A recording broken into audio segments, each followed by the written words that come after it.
Date is July 22nd. The time is 4 o'clock. With us today, we have Alderwoman Smith, Alderman Bug, Alderman Nunez, Alderman Seville, and myself, Alderman Franco. First item is 25-0504, approve of the minutes from the Public Health, Safety, and Transportation Committee held on June 10, 2025. So moved. We have a motion by Alderwoman Smith, second by Alderman Seville. All in favor, say aye. Aye. Opposed? Passes 5-0. Clerk, do we have anybody from the public wishing to speak? No one has signed up. Okay. Then we'll move into the meat of the agenda. First item is 25-0492, a resolution authorizing the Emergency Management Coordinator to enter into agreements with nonprofit and non-governmental organizations for emergency and disaster relief services and support. Good afternoon, members of the PHST committee. My name is Natalie Wiesa, Emergency Management Coordinator for the City of Aurora. Let's see, I do have a short PowerPoint. Don't think it's on. Do we have any? The front TV is not on. I see it on the side screen. Front TV. There we go. Thank you. All right, so again, I am here to discuss authorizing myself to enter into agreements with nonprofits and non-governmental organizations for emergency and disaster relief services and support here when we have an emergency or disaster in the city of Aurora. So we're calling this program Partners in Preparedness. It was conceptualized by both the Aurora Emergency Management Agency and the Community Services Department. My partner in this project has been Chris Ragona, who is also in the room today, and he can be happy to answer questions on behalf of Community Services if they arise. We worked very closely with Kathy Watson from the legal department, who's also here if we have any legal questions that need to be answered. But I'm just going to go ahead and jump right into the short PowerPoint to explain what the program is. So in the agency, we identified the problem that obviously large-scale emergencies and disasters can put a strain on local resources. When I refer to local resources, that's the government umbrella itself. So police, fire, public works, all of our departments coming together to take care of the community in a time of need. Especially now, as we're seeing new data come out with emergencies and disasters nationwide, we're seeing the most vulnerable populations within jurisdictions and municipalities be hit the hardest post an emergency or disaster. That's because pre-disaster emergency, they typically have socioeconomic disparities, housing issues, education issues, job issues. So we're trying to close the gap on those immediate and long-term needs that will often exceed our capacity as a local government. So what we want to do is we need to coordinate with nonprofits and faith-based organizations, also philanthropy organizations, those in-kind grassroots community movements that are so vital to supporting us when there's an emergency or disaster. In the past, it used to just be, sure, come on and help, but unfortunately, coordination became inconsistent. And what those grassroots movements were doing were not always being communicated to the local government or emergency management agencies to ensure there was consistency, no one was left behind, and people were actually getting the right goods and services and relief that they needed. So through the data, we've identified unmet needs in housing, food, and health services, delays in connecting survivors to help, and duplication of efforts and wasted resources. All of that comes from that very vital knowing who our partners are in the community, number one, having coffee with them, sitting down and writing plans, training together, but also when there was no coordination, again, they were going out and doing things and groups were being left behind, individuals are being left behind, and recovery actually took longer. So with that problem, we came up with the solution of the Partners in Preparedness Project. On a national scope, it's typically called Community Organizations Active in Disaster. When Chris and I came together and worked on this project, we didn't want to use that term because it created a very narrow scope. One of the focuses in our agency right now is that resiliency concept. So even if it's a small little impact to one person in the community, think of someone who's on the brink of homelessness, or they've just lost their job, or they've suffered a medical situation and now they just can't work. We want to build this program into something a lot larger that can help on the day-to-day, but also help during the extreme moments of the community after a disaster emergency. So we're going to bring this Partners in Preparedness, or this co-ed model, together with those non-governmental partners before anything happens.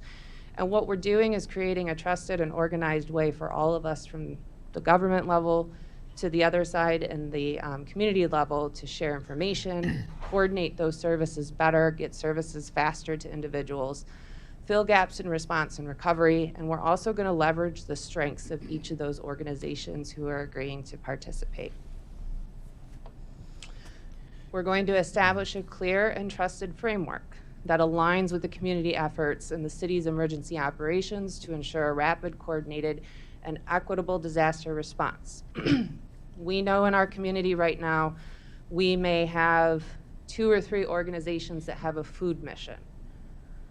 They may also have sub-missions under that main mission. So we want to coordinate where they're strongest and fastest to be able to support the community. And we want to work with them to build our internal Rolodex here to be able to call upon them and say, can you help us right now? We will also clarify, this is what we have to do as a local government. This is our roles and expectations. So for example, while the mayor and the government is responsible for public health, safety, and welfare, and Phillips Park may have a kitchen, we also don't have a wider breadth of food distribution. So we have to understand, from the food banks all the way up to the grocery chains and then the food distributors, how we can support getting food when people's homes are destroyed. So the trust and accountability across all sectors, we're transparent, we're working together, aligning the efforts, and then at the end of the day, enabling the rapid mobilization and equitable service delivery so no one is forgotten after an impact. Biggest reason, disasters don't just damage buildings. That's usually the focus of it. Even with a large loss of life, the media tends not to always focus on the loss of life very long, and they look at property damage. But in our scope and our mission is we have to look at both sides of it. So the lives are disrupted, systems and communities are imploded momentarily until we can put things back together. Needs will be very, very urgent. They will be widespread. No one person who's impacted by something is going to be the same. You think about it, if we have a pregnant woman in a situation, what are we going to do with her? We have children, what are we going to do with them? And again, it goes beyond what the government alone can meet, so we do rely on the grassroots movement to come up with solutions. And that coordinated whole community approach is going to be essential for the day that Aurora does feel an impact from a threat and hazard. So the way we've broken this down when we were talking about the Partners in Preparedness project is a diverse cross-section of community partners, and we're going to do a phased-in approach. So we really want to focus on the nonprofits, faith-based schools, businesses, and healthcare providers first. Some of those are specifically 501s, and some of those are private companies. They all have something to offer because, as we do know, in-kind means in-kind and goodwill when something occurs, and we would rather have the conversations now than figure it on the fly when an impact happens. We also want to tap into those community leaders, volunteer groups, and culturally specific organizations. We have to be cognizant of faith and spirituality. Some volunteer groups are just there to be a hand to hold and have a conversation with someone. Government liaisons from emergency management, public health, and human services would also be a component of this larger group. As we learned during COVID, public health was lead, right? So public health is going to have nuances just like we would as the emergency management agency here at the local government. One of the things I wanted to point out was Joplin, Missouri, which was 2011, that tornado that went through. Very terrible incident, and Joplin had established prior to the impact of the tornado a similar type of organization. So when Joplin occurred, what ended up happening at day 7, so May 29th. So Joplin impacted on May 22nd. And on day 7, there was 1,531 cases of assistance, specialized assistance, And there was already 5,000 individuals that were served by 30 different organizations that had been identified in this group. In the first 7 days before that day 7 mark, those organizations were assisting the government and first responders on the ground with search and rescue efforts, basic needs, getting them transported to shelters, taking care of debris cleanup and damage assessment. By day 17, there was 7,500 residential structures destroyed, 17,000 people affected, 4,000 homes, individual single families were destroyed, 9,200 people were displaced. So this is where you start to see that 68 organizations came together and formed the body, and they started figuring out what to do with all of these problems that everybody had and running a case management with each person so they got individualized service. Beyond this, they also took care of donations management. So when people wanted to provide finances or tangible goods to support any of the displaced and survivors, they took care of that. By day 768, so we're now 2 years into the future, there was 2,559 people served, and $9 million in private and public funding was put back directly into the community. So that's where the funding aspect comes into play, because as local government, we shouldn't be taking in private donations for any reason. So we would look to one of these organizations to become a fiduciary. This group would look at the cases and they would help understand what's going on, and they would start rapidly moving money in to support the individuals impacted by the situation. So on the left is 24 hours after impact, so after the storm cleared out, and this is what it looked like. On the right is just one image of what that $9 million supported. So it wasn't just helping them pay bills, find hotels to live in. This Partners in Preparedness Organizations in Disaster, they actually helped rebuild homes. And that is so critical in recovery. It keeps the culture, it keeps the fabric, it keeps the economy going. So I conclude. I want to be very clear. Hopefully you read through the attachment that I had on there with the agreement. This is a non-binding agreement. We're not exchanging monies. We're not exchanging a lot of expectations other than building the Rolodex. We don't want to put burdens on those grassroots organizations that we use every day already, but we want to be able to form that partnership. We're establishing those shared goals and disaster readiness and response. We want to open up and create a seat at the table for those organizations to come in and help us understand, not only for planning, but so all of us are transparent on the response and recovery side as well. This is also going to greatly enhance the City of Aurora's ability to respond to the complex needs and the demands of individuals who are impacted, and it's going to put us at a faster recovery pace than if we didn't have it. So again, there's no legal obligations, no mandates from us to those organizations who would like to participate, and financial commitments are not required of them.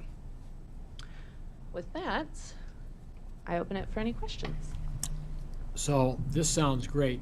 It sounds like a wonderful idea that really, how could you say no to? But I do have a question, structure-wise. So I saw on the slide with Joplin, Missouri, you had 68 organizations. Mm-hmm. Is there like a structure, because you're going to have to have a focal here? I mean, that type of thing, because you can't have 68 people raising their hands as I know. Exactly. I mean, you know what I'm saying? Like some filter down so it makes everything a little bit organized. Is that how we're envisioning that? Yep, so the best practices we do create, and I hate to use hierarchy, but we'll use it for this, and we do create, there's a board that would be established. The members would go in and vote for board members, mm-hmm. right? The City of Aurora would, for example, maybe not have a board seat, but we're part of that membership to help vote on things, to help guide, to help advise, right? And then from that core membership, what we end up getting is subcommittees. So we put a subcommittee for housing, a subcommittee for medical, spiritual, or mental health assistance and care, and we start breaking them out into subgroups. And so the board receives the requests for case management of survivors impacted, and then that'll trickle down to all the subcommittees that need to be hit to make sure that that case management moves forward. So that's the general gist of how it works. And would you be like the lead on that? Yes and no. So with the partnership, with the way this works, recovery is often best served as advisement and partnership between the government and the grassroots, because Right. ultimately they will be the ones putting the community back together. So we'll share that responsibility. It's not the hierarchy of Aurora is always going to say, this is exactly what you're going to do. Right. We're not in the business. We don't have we don't have like mental health counselors on staff, right? So we have to be cognizant of not overstepping and just making it work. Okay. All right. Any other questions? Alderwoman Smith? Yes. I got a chuckle out of your reference to the roller decks. Okay. It's kind of fun. It's a Good. word that's kind of long gone. First of all, this is awesome. I'm not sure you or Chris or who started this ball rolling, but this really is a great thing for our city to have and to be prepared for any disaster. But you did mention something as small as a family. How would that, like a fire, like a house burnt down and the family was in distress, and how would that work? Is that a matter of you breaking down your volunteers to know who's good at what particular item and who can assist at that particular situation? Is that what that's going to be like? Yeah, so traditionally, I know the protocol is to rely on someone like Red Cross or Salvation Army. We saw a lot of changes out of those two organizations. And it's not just here in Aurora, it was basically through the region and the state. So we were coming up with a lot of difficulties. I did talk with Property Standards in the last quarter of last year, and we started trying to figure out, okay, well, if an apartment building totally goes out, how do we get people in hotels? How do we deal with their animals? How do we, if a home goes down and now they don't have a vehicle, how do we get them public transportation so they can still get their medications? When we worked on that, and myself and staff started calling around, even something as simple as, how we can work with those big ones, Red Cross or Salvation Army, we were coming up empty-handed. But then I started realizing when I was poking around that there's really great organizations here that we don't have to go to that national register, and they will be able to help support that. So that's kind of where that vision is going, which again, will get the resource faster and the support faster to those who are impacted, even if it's just a very small little item that just happens to them in isolation essentially, and not several neighborhoods or an entire ward. So, and then the other part of my question, you kind of answered it right there. You have already started talking to some of these organizations locally to start, And that's where getting Chris the ball comes rolling? in. Okay. So Chris Okay. is very connected with a lot of those organizations. He helped put me in contact when we started this project with several of them. I work very closely with Martha Paschke on the homelessness side, so I have contacts through her group that she has established. Even working with COP or CIU or anybody at the police department, like they're getting connected with resources, but it's the wide cast that we have, and we want to organize into one and be more coordinated in action. I'm looking forward to seeing some updates as this moves forward, because this is a pretty awesome. This is probably one of the better things I've seen in front of me in a while. This Okay. is a pretty awesome idea for you guys to put together. So. Awesome. Looking The forward next to it. step, I'll say, if this is blessed through the process, Chris and I are going to put on a couple of different offerings to bring those resources and networks we already have contact with and advertise it. If you've seen it advertised, come do business with the City of Aurora that Finance Department puts on, we want to put on something like that with the Partners in Preparedness and really just start getting the conversation going. Motion to approve. Second. Any other questions or comments? We have a motion by Alderwoman Smith, second by Alderman Seville. All in favor, say aye. Aye. Opposed? Passes 5-0. Thank you. Thank you. Next item on the agenda is 25-0537, a resolution authorizing Director of Purchasing to enter into a renewal of the ShotSpotter service agreement with Sound Thinking Incorporated for a period of 3 years. Good afternoon, Steve Stemmet from the Police Department. So we're here today seeking to renew our contract with Sound Thinking for ShotSpotter through July of 2028, so the next 3 years. I think most of you are probably aware somewhat of how ShotSpotter operates, maybe with the exception of Alderman Nunez, because he wasn't on council the first time we came through, but maybe for everyone's benefit and just review, I'll just briefly explain how it functions, and Blanca's helping me out here with the PowerPoint because it's actually a PDF on my end, so it won't go slide to slide. So you can go to the actually the third one. Back to the previous there. There you go. So before you there, you can kind of see, and I'll take a brief moment to explain how it operates. So we have 2 square miles of coverage area throughout the city, and we don't broadcast where that area is. I'll touch on that in a minute. But throughout that, there are sensors placed in different positions. And then when gunfire occurs, those sensors are triggered, and the sound is classified as gunfire by AI. And a precise location is determined through triangulation of the sensors with an 82-foot radius around that gunfire. The gunfire is then reviewed by a shot spotter analyst, and it's confirmed. If it's confirmed, it's published to police. Our dispatch center receives the alert at the same time as our officers on the street receive it on their MDTs as well as on their smartphones if they're out of their car. This all occurs within 60 seconds of gunfire. Just to note, the system only picks up gunfire on outside, not inside of vehicles or inside of residents, and only picks up gunfire that is a caliber of 25 or higher. So essentially it won't pick up a 22, a small caliber round. This is an example. If you go to slide 4, please. This is an example here of what our officers would actually see on their computer or on their smartphone. And I just want to point out that these are not our actual streets, again, because we don't broadcast what our coverage area is in order to help with our intelligence efforts and to not negatively impact the benefits of the system and or affect criminal modus operandi or how people operate when they're committing crimes. In this example here, you can see the triangulated location represented by the number 4 within the circle there, and then the 82-foot radius represented by the circle around where the gunfire occurred. This is where our officers would respond and be most likely to locate evidence. The map, just to point out a couple of other things, shows you on the left there the specific address where it occurred, what police district it would be in, and it would also give us driving directions if it should be needed. Shouldn't be needed, obviously. We should hopefully know where we're going. What I like most about it is the ability, and you can see it's represented by the audio there, the ability to play back the gunfire, which provides several benefits that I'll discuss next. If you could go to slide 5, please.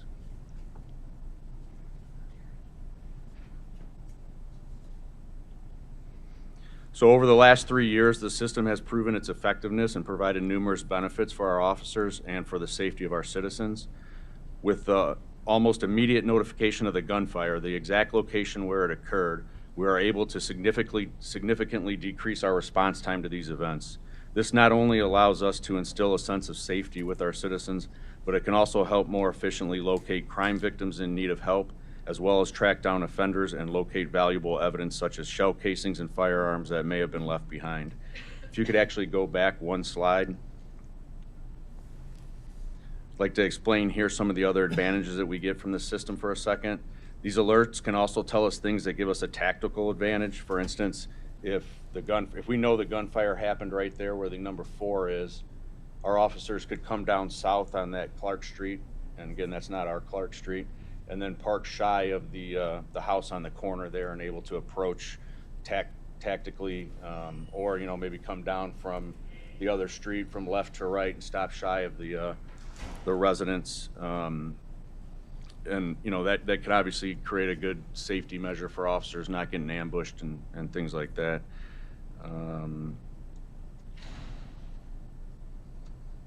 Sorry, let me find my place here.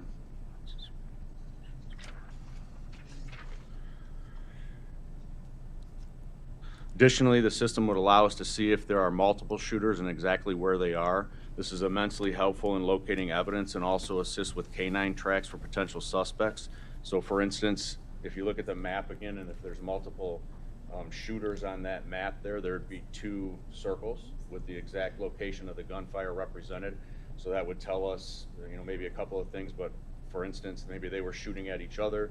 So we'd be able to go look not only at that location for shell casings or weapons or victims, but also in the direction that they may have been firing at the other person for anything struck by gunfire. It also will represent if gunfire is coming from a vehicle that was in motion, and it'll actually, like for instance, if 10 shots were fired from a vehicle going south on that Clark Avenue there, it numbers the shots in order. So we'd see 1, 2, 3, 4, 5, all the way down. And then that will give us a direction of travel of the vehicle so that our officers can then respond to where we anticipate the vehicle going in order to locate the suspects of that. So you could go back to now slide 5, please, Blanca. Taking all of the things that I've told you so far into account for a moment, I would just like to compare those benefits to what usually happens outside of the ShotSpotter area when we get a call for shots fired. And that's if we get a call reporting the gunfire in the first place, which I'll also talk about in a second. Typically, when we get calls for shots fired, people report they heard gunfire or maybe fireworks, but they don't know where exactly it happened, or they give a broad general area that could be 3 or 4 blocks. And we also get multiple callers that may extend that area out even farther. Obviously, that makes it almost impossible for officers to locate anything unless we have a victim calling to report damaged property or injuries. And like I said, that's if we get a call in the first place. To illustrate that and potentially the biggest benefit of the system, I'd like to talk a little bit about what we know as far as getting calls of gunfire. Can you go to the next slide, please? You can view the specific stats on the slide while I summarize. Since we went live with ShotSpotter in July of 22, we've had 123 out of 298 confirmed shootings occur within our selected coverage area. A confirmed shooting is anything where we recover evidence.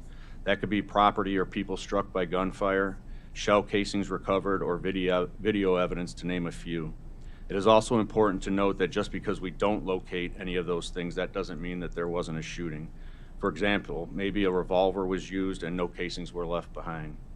Maybe someone was shooting into the air and nothing was hit. Also, the system does not allow us to violate people's privacy rights and enter their property absent evidence or any other legal justification.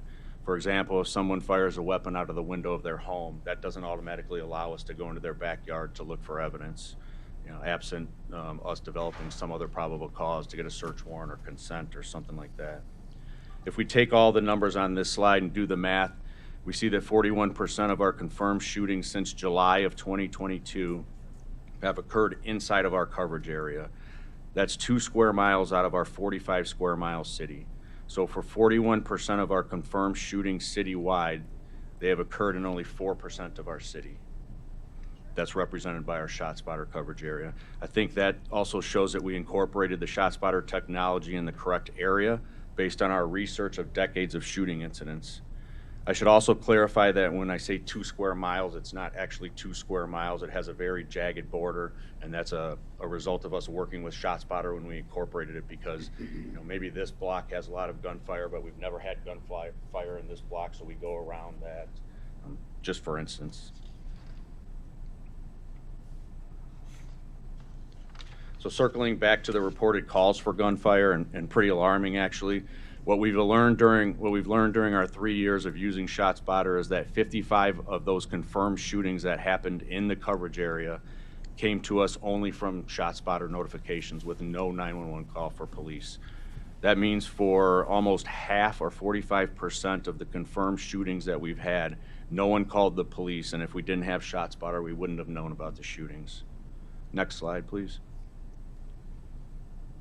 In the last 3 years, we've made 25 arrests, seized 22 firearms, and located 749 shell casings from ShotSpotter incidents.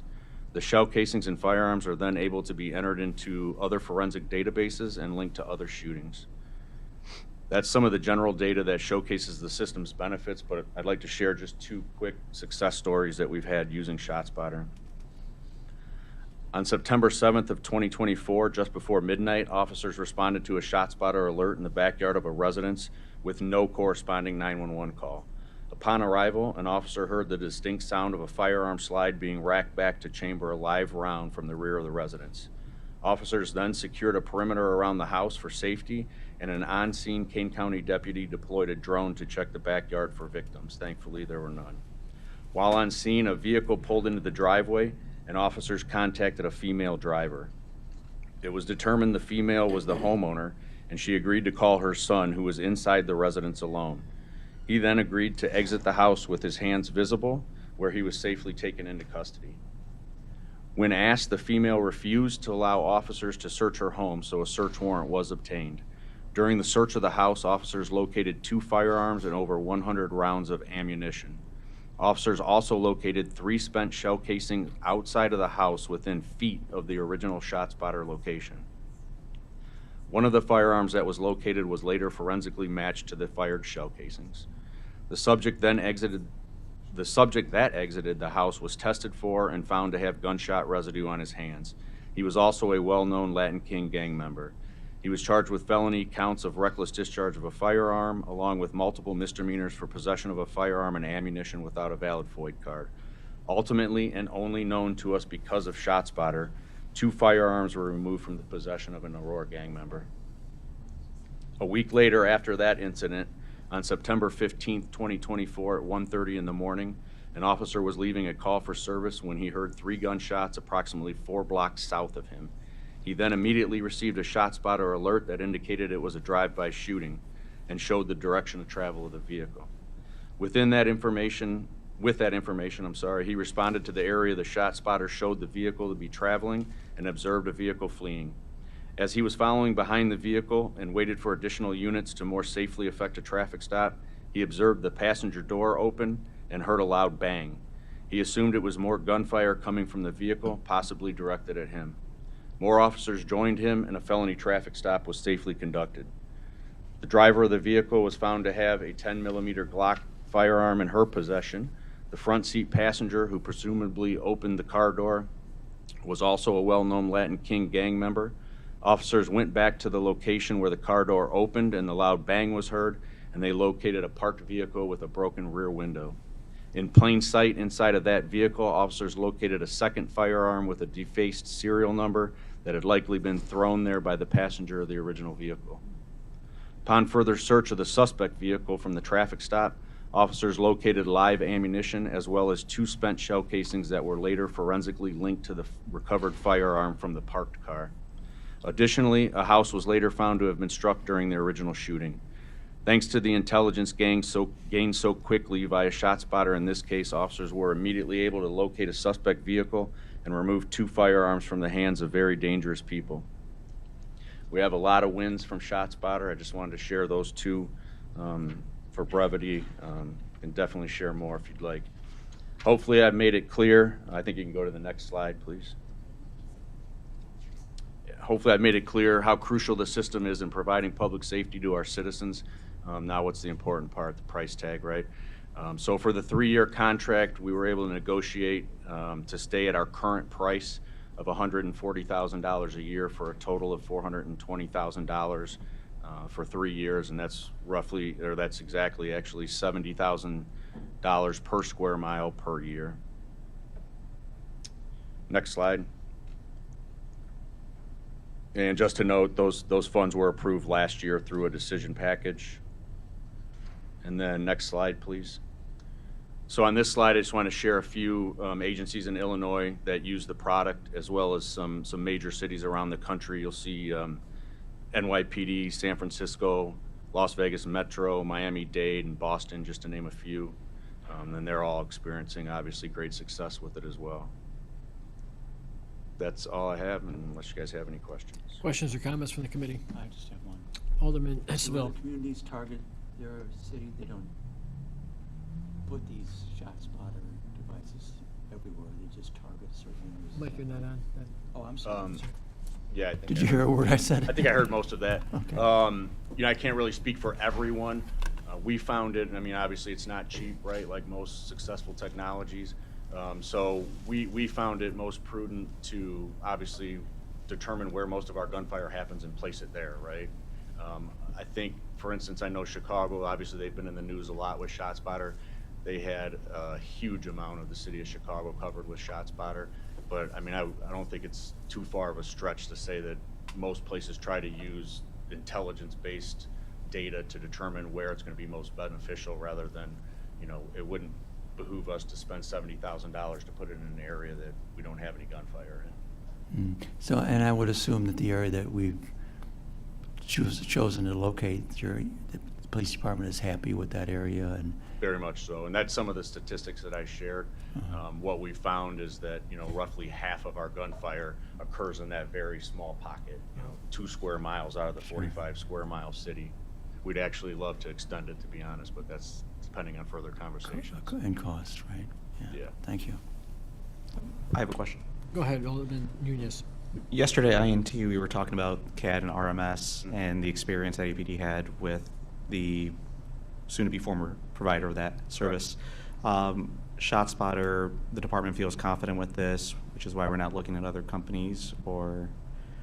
Absolutely, yeah, it's proprietary, so, you know, obviously they have copyright on a lot of their stuff. There are a couple of other companies that have similar products, but I don't think there'd be similar success with it. And, you know, there'd also be another additional cost if we did go with a different company for setup and things like that. Equipment.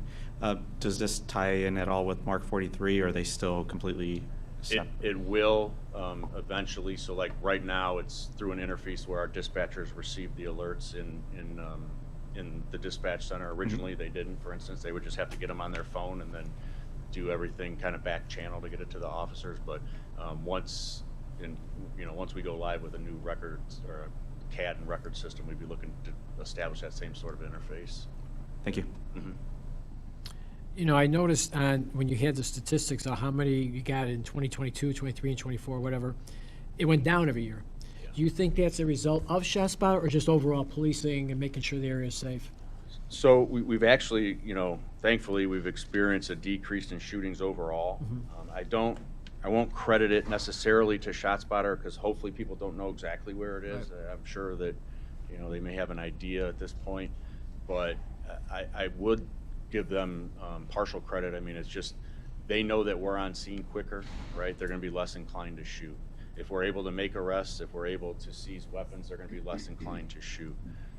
So I would say definitely it's helped, yes. Okay. And also just the publicity of us spending money and trying to stay abreast with technology to fight crime, I think speaks towards how serious the city takes that. So. Good. Okay. Any other questions or comments? We have a motion by Alderwoman Smith. Second by Alderman Nunez. All in favor, say aye. Aye. Opposed? That passes 5-0. Thank you, Thank Deputy. you. Is there anything else to come before the PHST today? We have a motion to adjourn by Alderwoman Smith, second by Alderman Nunez. All in favor, say aye. Aye. Opposed? And we are adjourned at 4:37. Thank you.